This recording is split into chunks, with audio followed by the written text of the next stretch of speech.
Hello everyone, today we are going to go over how to get Volo's Eye. For those that don't know, it is actually a Invis buff that you can get on your character. Yes, I see. But to get Volo's Eye, you must first go through and talk to Volo, rescue Volo, and get the surgery to get Volo's eyeball. To the goblins camped nearby, of course. I've been tracing their doings with great care. Whoever this absolute they're worshipping might be, I'll be the first to write about it. There is a full dialogue tree prior to this.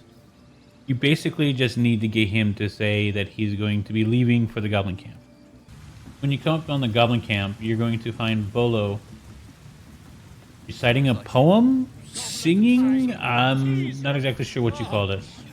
A stranger in a fair cap, with fragulous crown and with scepter abraid, draw Ragslin, short work of the innkeeper made.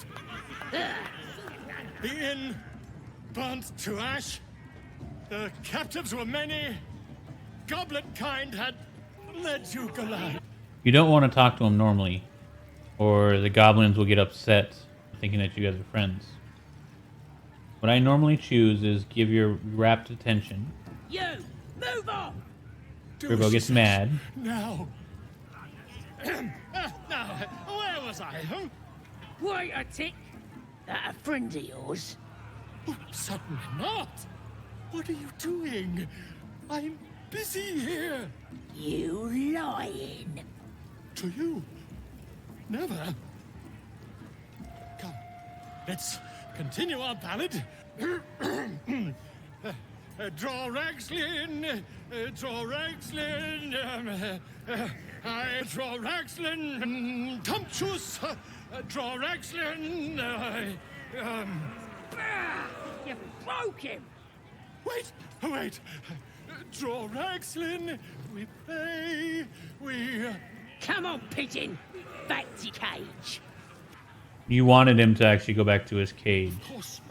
So I usually wait for Gribbo to take Volo off his pedestal and into the Shattered Sanctum. Once he's been taken back into Shattered Sanctum, you can find Volo by going into the main chamber where True Soul Gut is.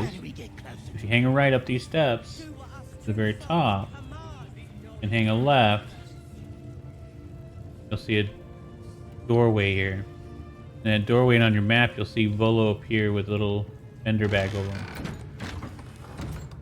So if you come in here, you can talk to Gribbo. He wants to keep her pigeon. So I think I almost always say, so do you have any plans for this pigeon? Keep him, I was admiring him. I'd like one of my own. then likes him.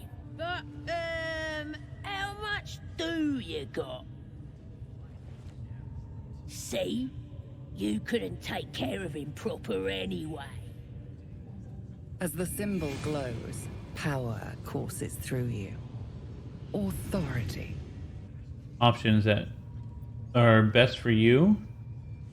So deception or intimidation, whatever one is you're specializing in. No persuasion here, at least the way I went about it. But you can also use the illicit power, which is almost a guaranteed success. 2. And I have a wisdom 2+ on this character. Something stirs deep within you, hungry and alert. It's taking something you'll never get back. Here's the key. Pigeon's all yours. And there we go. We have saved Volo. But there's one more trick here.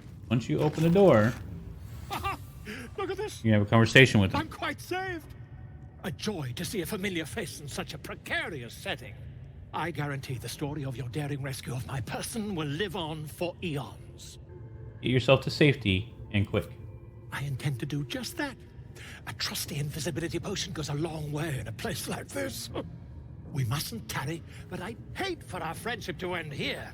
Please, won't you meet me once we've both slipped the goblin yoke? Now it's important that you say go to my camp. We'll talk there once we're both safe. Smashing! Soon, my friend. Soon we can share a flagon of something liquid and a tale of daring do. I'll slip away when the coast is clear. See you soon, my friend. I simply can't wait to pick your brain. And he is now heading back to the camp. Once you're back at camp, you're going to want to go talk to Volo. My good fellow. Quite the cozy setup you have here. I'll just make myself comfortable. Thank you so much.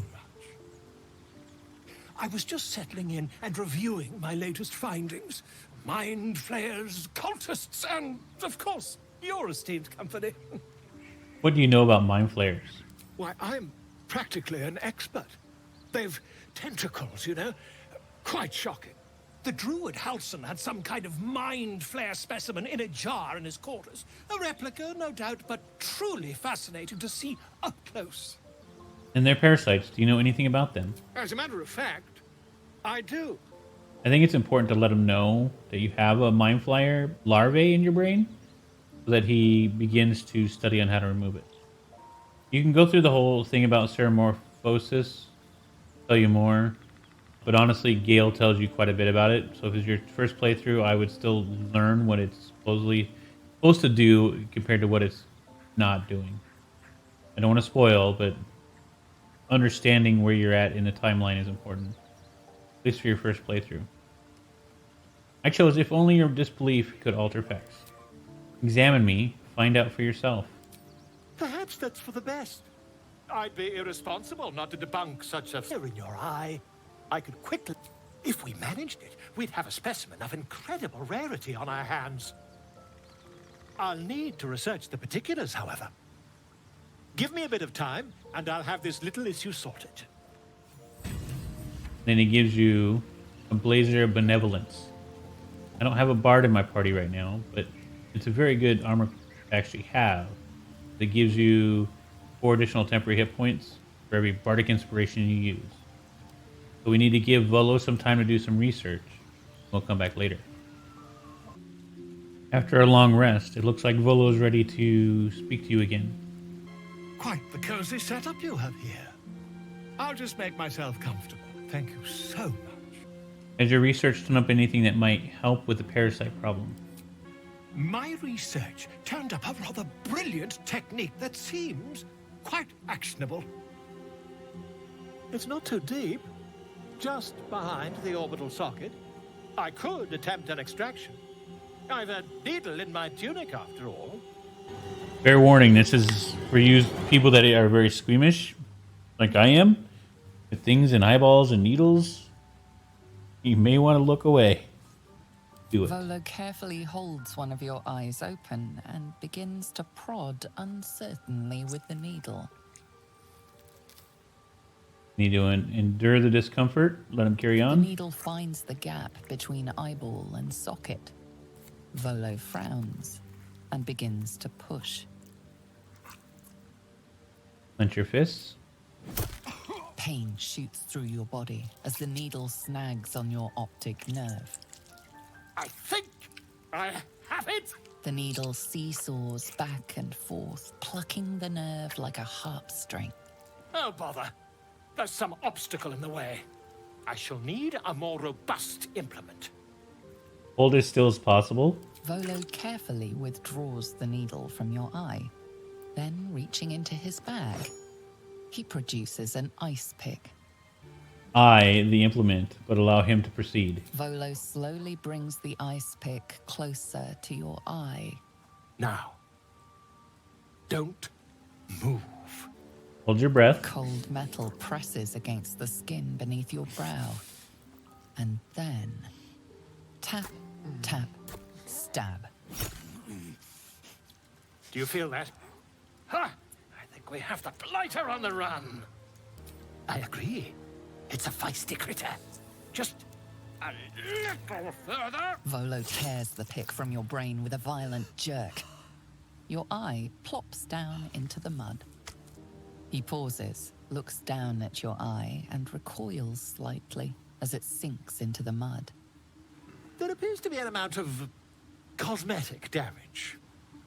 Please, try not to overexert yourself. You're in a rather fragile state at present.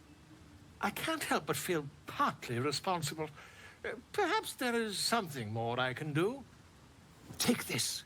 A far superior relic to that old jelly you were chained to. Try it on for size. And it was very nice to have met you. I'm sure you'll sort out your little brain problem one way or another. Far away from here, if you've a heart. Terribly sorry, my friend. Ta. Now Volo runs off. You now have the invisible. You can see invisible creatures within 9 meters. There's a saving throw. You did lose, I think you still lose charisma. And you have one eye that is now a different color. But this condition stays with you. Permanent. And it's very useful later on.